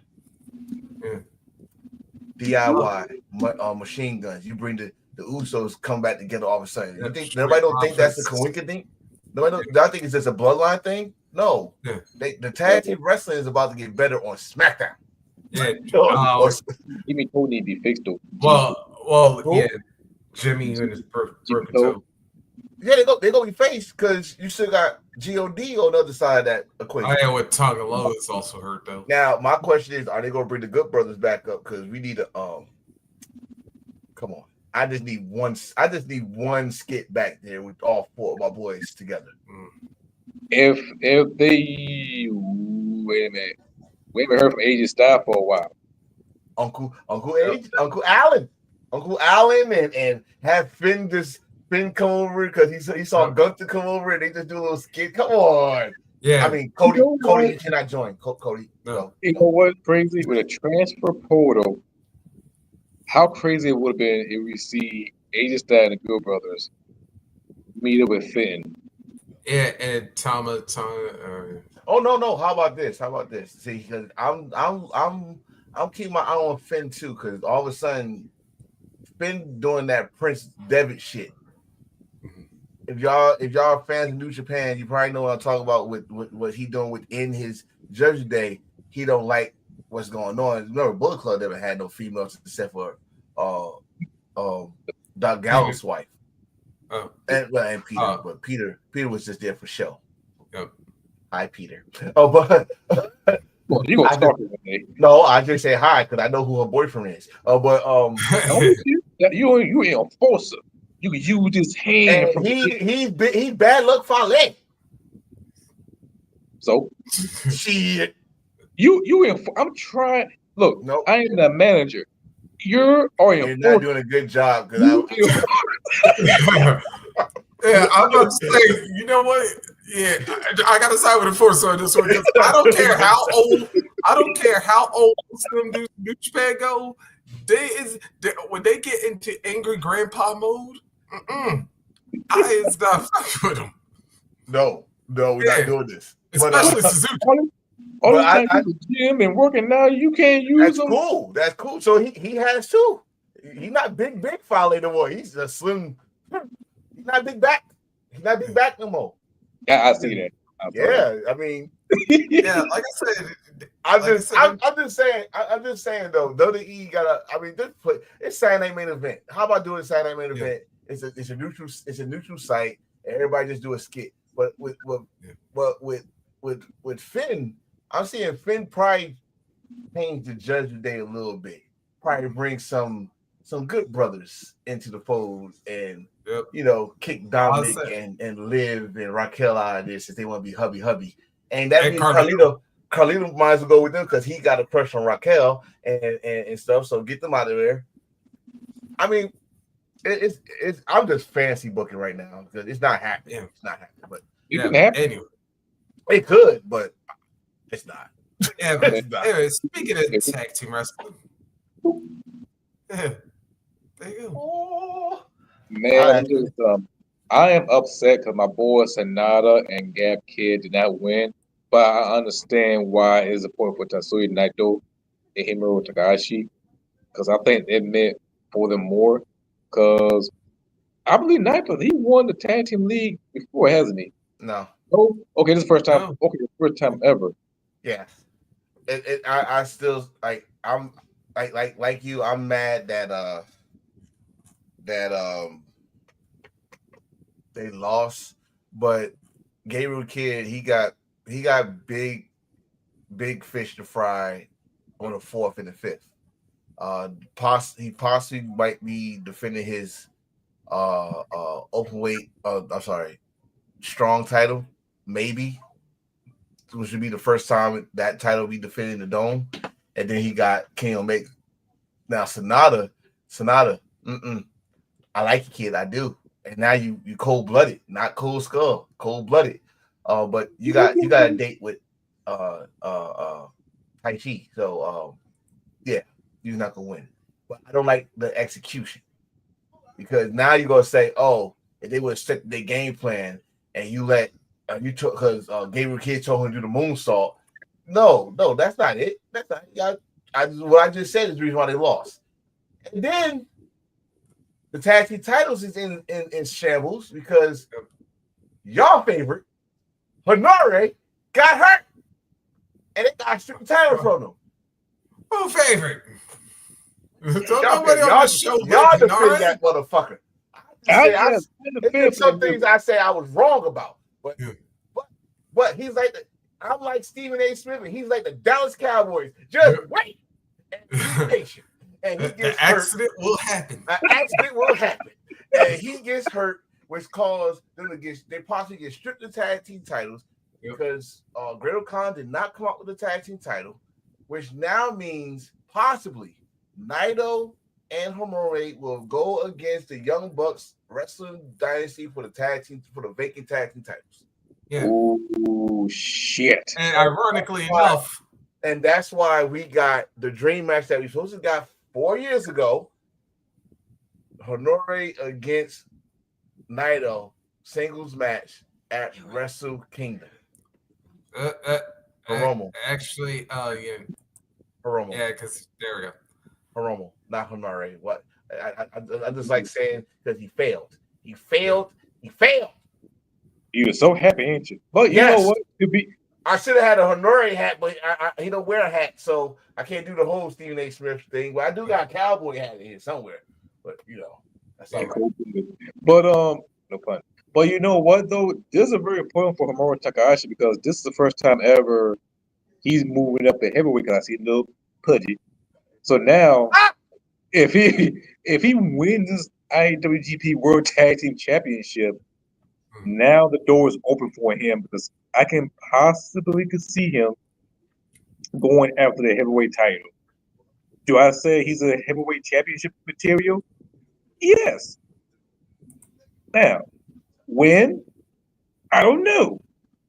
But this is a dream to see Naito and Hiromu Takahashi, two brothers working together, almost like father and son type of shit. But it's going to be a great tag team match. Young Bucks come back home.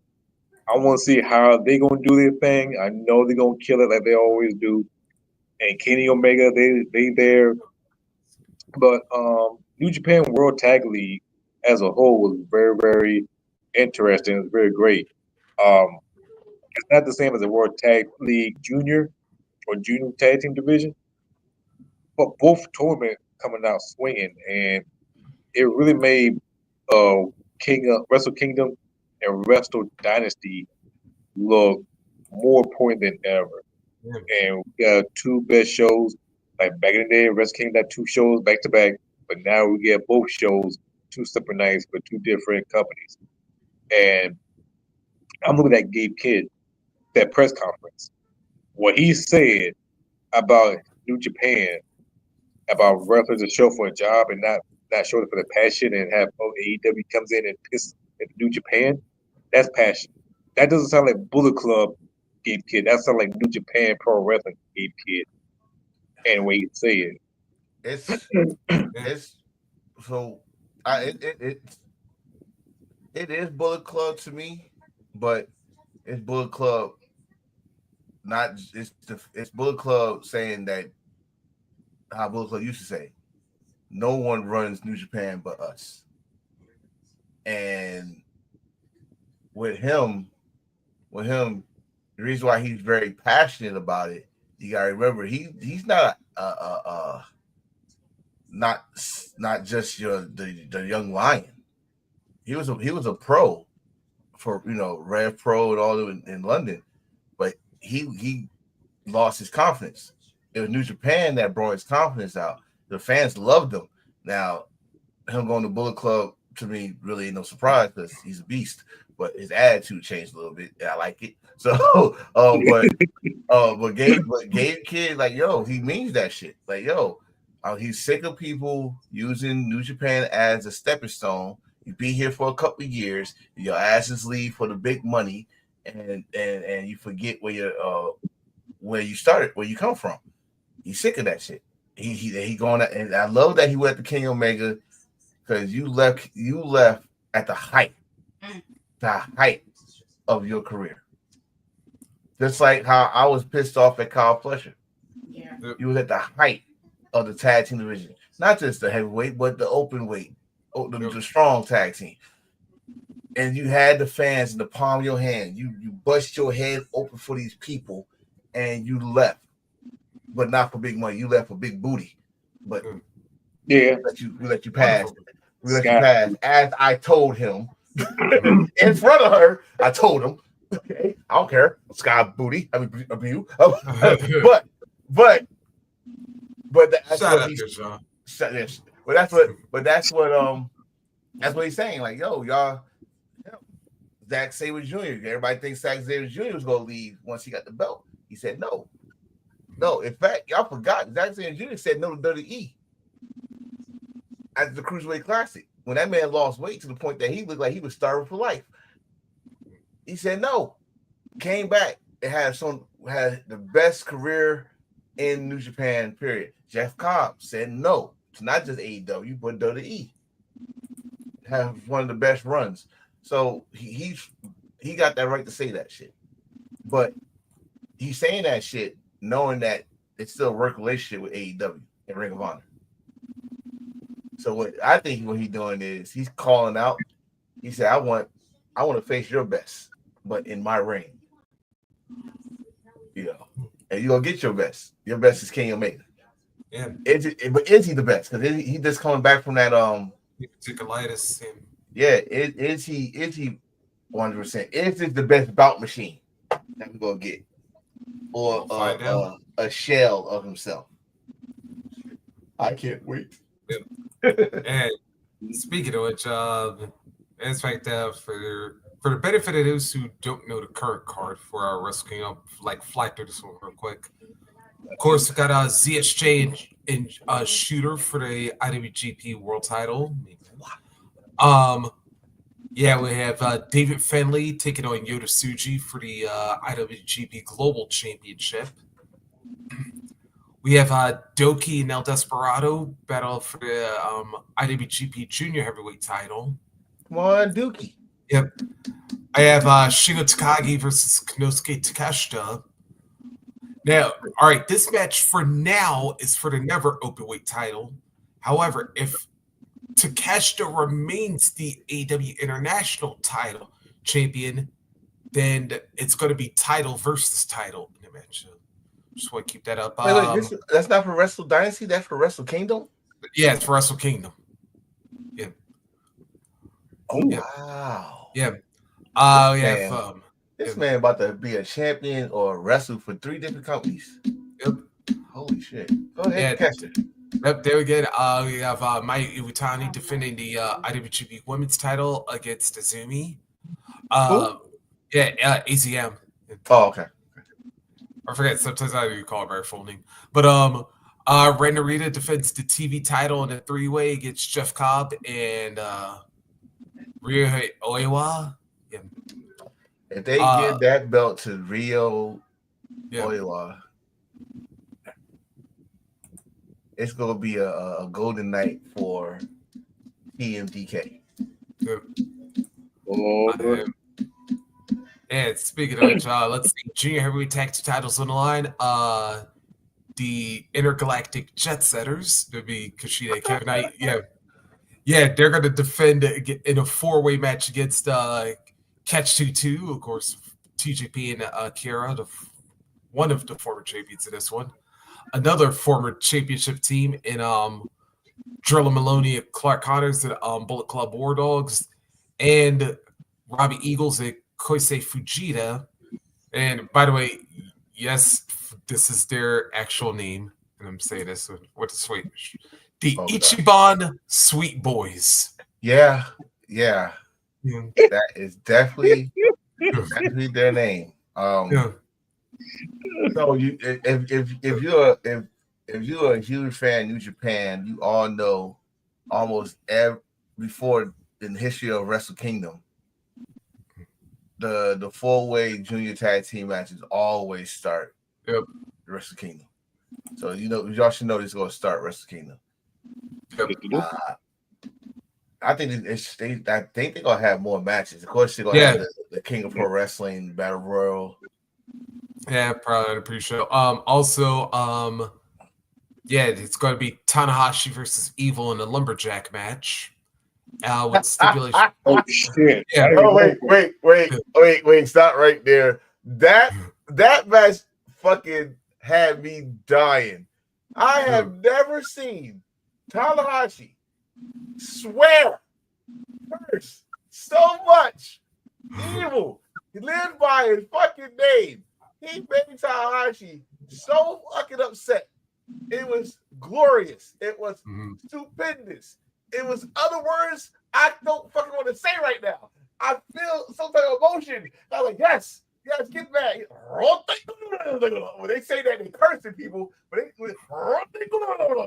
are cursing. He was cursing. I was like, what did he say, Chris? Chris said, I can't say those words on TV. I'm like, fuck you, Chris. I want to know what he said. I got the subtitles. He said, if you want my career to end, then if I lose, I will retire early. Yep. God damn.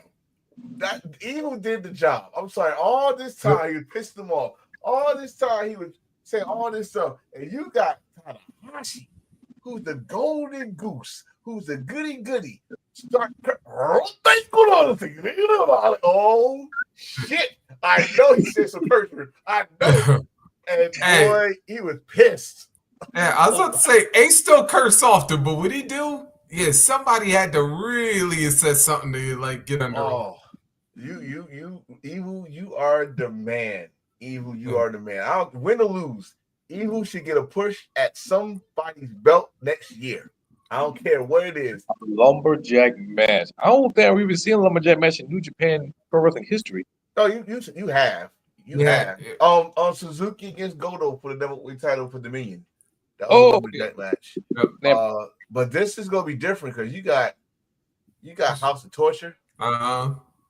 And you got whoever's gonna be on Tanahashi's side, which is weird because anybody be on Tanahashi's side. We might know Jado and what's her name? What's the guy named Yano and the other guy, the champions. Oh, Alex. Alex. But he can bring in other people. You gotta get those numbers to match. So you don't know what's gonna happen with that match. That match gonna be wild. That's gonna be wild. Yeah. And then also, and ironically enough, since we just got done talking about them, and as you mentioned, Time Bomb versus Naito. And that match also has me interested because I'm like, all right, these two just teamed up and now they're gonna face each other right before. Well, we don't even know what's gonna really happen with the tag team titles. So. The tag team title is gonna have to happen at Wrestle Dynasty, but what this is to me is Big Brother versus Little Brother. Mm-hmm. It's not as much people like it's senpai against how you say student, but it's Little Brother versus Big Brother. Naito. The story is Naito saved Hiromu from being cut. He was about to get cut, and luckily Naito was watching and said, "No, it's something about him." And they was under the same teacher and all that stuff. And of course, the LIJ history. And like I said, this match was supposed to happen 4 years ago. If the pandemic didn't happen, he was a junior, Naito was a heavyweight. It was supposed to happen at the anniversary show. So now they got a chance to do this on the big stage, Tokyo Dome, over 30,000 people, hopefully, maybe more. And I think the Little Brother is gonna beat Naito. Yeah. And then of course, speaking of Tokyo Dome, card real quick for Wrestle Dynasty as it stands right now. So far. We got ZSJ going up 1-on-1 with Ricochet. Yep. And then Ishii's gonna challenge for the never open weight title, depending on who wins the previous night at Wrestle Kingdom. We'll have Yota Tsuji go 1-on-1 against the scapegoat Jack Perry. Yeah, folks, that's actually happening. That means Kenny Omega, Gabriel Kidd. I mean, that means Yuta winning that belt. Yuta's winning that belt, bro. Which one? He's winning the global. Jack Perry, the TNT champion. Yeah. I forgot about that. All right, so we got that. Of course, Kenny Omega, Gabe Kidd 1-on-1. Shooter's gonna take a Yeah, I forgot this is happening. Yeah, Shooter and Claudio are going 1-on-1. I wanted Moxley. I wanted Yeah. Moxley. Yeah. Well, John said he was going to send someone over, so yeah. John, you chicken shit. I wanted you. Yeah. I wanted you. All right. Then we're gonna have then we're gonna have David Finlay against Brody King 1-on-1. Yeah. That's bullshit. Hmm. Jay Whitehall. He called Jay Whitehall. Yeah. Jay White. He wanted y'all to kill the band and let Jay White. He wants his ultimate revenge. And you give this Brody King. No, nothing wrong with Brody King. Yep. But if let's say David loses his belt, is this match is for nothing. But you had Jay White there. History. Personal. I'm just saying. Yep. Someone better knock Brody King the fuck out. Yeah. Knock him out. Yep. And then of course we're gonna have the International Women's Cup 4-way. And of course the winner gets to receive the championship match from a promotion of her choosing. And just so we know that this week on Collision, winter's coming, we're going to have Jamie Hayter going 1-on-1 against Willow Nightingale. The winner will advance to that final. There also be a CMLL 4-way to determine who gets to advance, and a Ring of Honor as well as Stardom. Who's Jamie Hayter facing? Willow. Willow's winning. Mm. We all know why. Mm. Miss Hart, welcome back home. Yeah. We all know. Miss Hart. And Miss Hart, if you listen, I'm calling you Miss Hart out of respect. Even though you're younger than me. And you might shoot an arrow through my damn eye. I want you to beat the pimples off of Jamie Hayter. Yeah, not enough makeup on 4K TV can hide those pimples, girl. Becky Lynch copycat you. Oh. Anyway, I don't like her. I don't like her. Yeah, when she was on her, when she had the blonde hair and you know she was dope. Now you came out looking like Becky Lynch on Pimpleville. I don't know. I don't like it. Don't like it. Don't like it at all. But Yeah. do we got anybody that qualified for that match yet? No. I'm about to go through the bracket.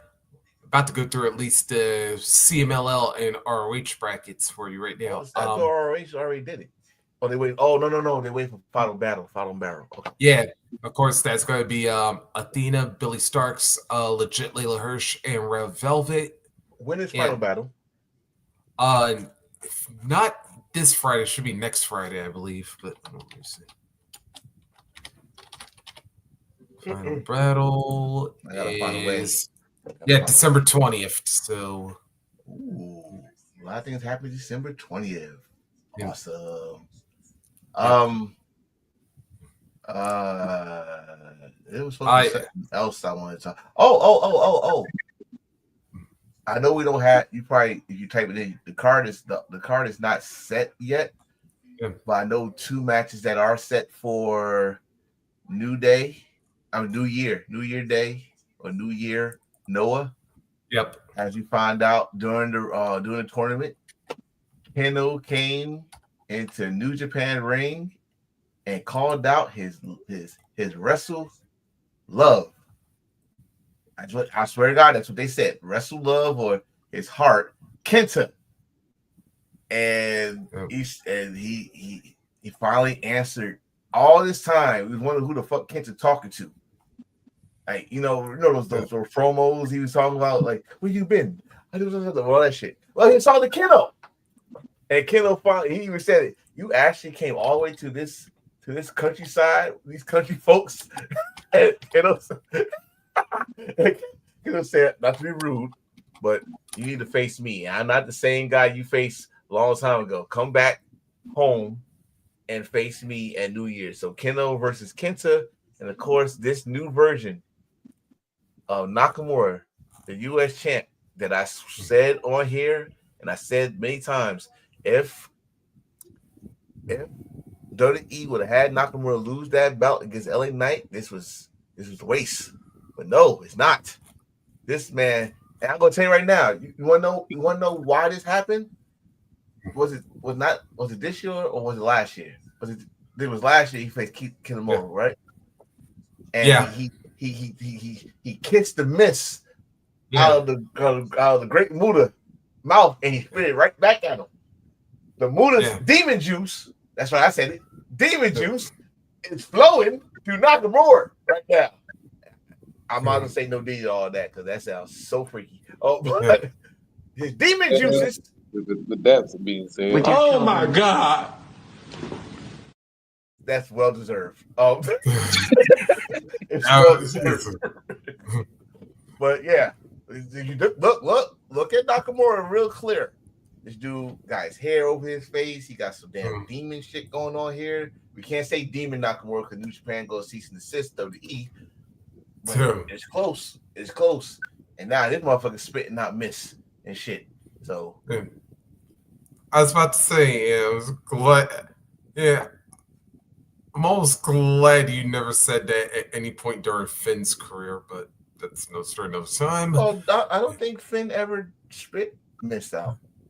No, I was just saying, saying demon juice in general. Oh no, that's that Irish curse right there. I don't think I don't think demon juice is happening over there. Oh yeah, I mean, unless you call his fiance just got some demon juice. I don't. Pause. Thank you. Yeah. I don't. Yeah. Of course, Nakamura going to take on Oka Sasaki. Oka Sasaki, former MMA guy. I think Strikeforce and Pride. I think he had a fight on UFC. Very legit. He's legit, and Nakamura is legit. It still could go. He's a black belt in jiu-jitsu.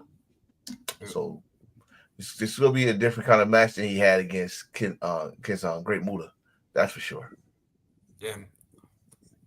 Let's see, and then I just actually had the card here right here. Of course, Kiyomiya and Ozawa going to meet for the or no? Ozawa? Yeah, I am so happy for him. I am, but I don't think he's gonna win. I'm happy for him. But I don't think he's gonna win. they gonna treat this boy like the new Okada for their shit. So yeah. Of course, that one for the heavyweight championship. Then the national championship, we're gonna have Manabu Soya defending against Masa Kitamiya. So what we're telling y'all is the first week of the new year is filled with wrestling.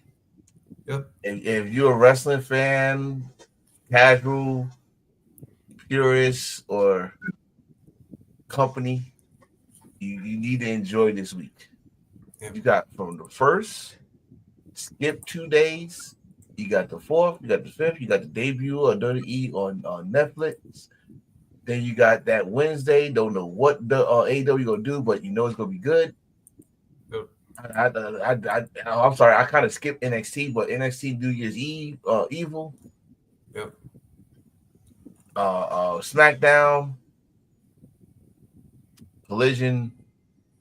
You got your first week of wrestling is of the new year. It's gonna be dope. It's gonna be crazy. So this man keep on fumbling his phone. Yeah, and then of course we got like winter's coming up. Of course Dynamite on Wednesday, and then on man, it's like to check out some of these matches here for excuse me. Of course, you got Mariah and Mina for the AEW Women's title. You got Claudio and Ospreay, and wow, Brody and Ricochet for our Gold League matches for the Continental Classic. Adam Cole and Kyle O'Reilly resume their feud, and of course, the winner of that faces MJF at World's End. Please end this shit at World's End. Yeah. Please end this shit. I'd rather, and I hate to say it, I'd rather see Adam Cole get over so we can end this tragedy that started last year. It started last year at World's End. Let's end it at World's End and we can move on because the execution, which is not their fault, but the execution sucked ass. So let's just leave it from there. Yeah, then of course we got Moxley and Pac versus Switchblade and Orange. Boy, talk about strange metals. I was here. Let Hangman come out and do something crazy. I don't know. Maybe to me, World's End, we about to have a fatal 4-way. Yeah, because I'm like, that's hey, Ginger. Or should I say Miss Forbes? How you doing, Miss Forbes? Hey, I'm sorry what happened to Montez on Friday. Yeah. It was DIY fault. We're just going to have a new meeting for them. But I was like, with the way Hangman is right now, because let's be honest, he don't like nobody in that damn match. So. What they're trying to do is really pissing me off though. I like this, man. I like Hangman right now. You don't need to be. Don't try and make him face. Don't try and make him face. That bald-headed demon. What's up with all this demon talk today? Man? Hey, it is what it is. I just don't. She must be talking about Ciampa. Who else should we talk about? I just don't like that they kind of turn him to a face. Nah, let his crazy ass do what he do, and kick everybody with some cowboy shit, some psycho cowboy shit, some psycho diarrhea cowboy shit. Just, boy, that's a new T-shirt waiting to happen. No, the hell is not. No, I just meant psycho cowboy shit. Oh, okay. I like to say liquid. No. Good Lord, no. Oh man. Speaking of that, we got anything else, fellas? We got anything else? That's all the wrestling talk we can give you. But next week we're gonna talk about Saturday night main event. What's going on? Raw, SmackDown, NXT.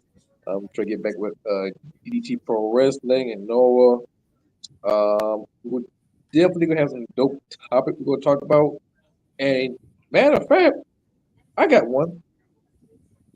WCW Mayhem pay-per-view. Oh, okay.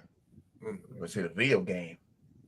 Well, we can throw that in too, but WCW Mayhem, the show was one of the most underrated WCW pay-per-view. It was very, very not talked about, but it was one of the dopest pay-per-view. Definitely go back and rewatch it again. You can feel a little bit. Chris Benoit and Bret Hart for the WCW Heavyweight Championship. Very, very classic. Not to make people talk about WCW. We definitely gonna talk about more about WCW because nobody changed WCW on the live event show. But hey, we're gonna be good. But anyway, that's the show. I'm your host, Gil Carmichael, your Iron Kitchen Buffet winner. I promise y'all, 2025, I will have some funny ass names and shit. But Enforcer, Mr. Attention Getter.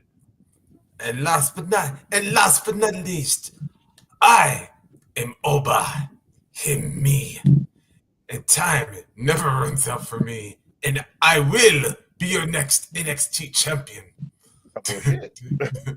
Hey, Oba will. Oba was winning that title. Oba was winning that title for real. But yes, sir. I must salute. And how do we end the show off, my friends? Always embrace it and feel it. No matter what. It doesn't matter if you break your neck. You go always feel it all the way. No diddy, For See real. you next week, everybody. For real. Peace. Oh my God.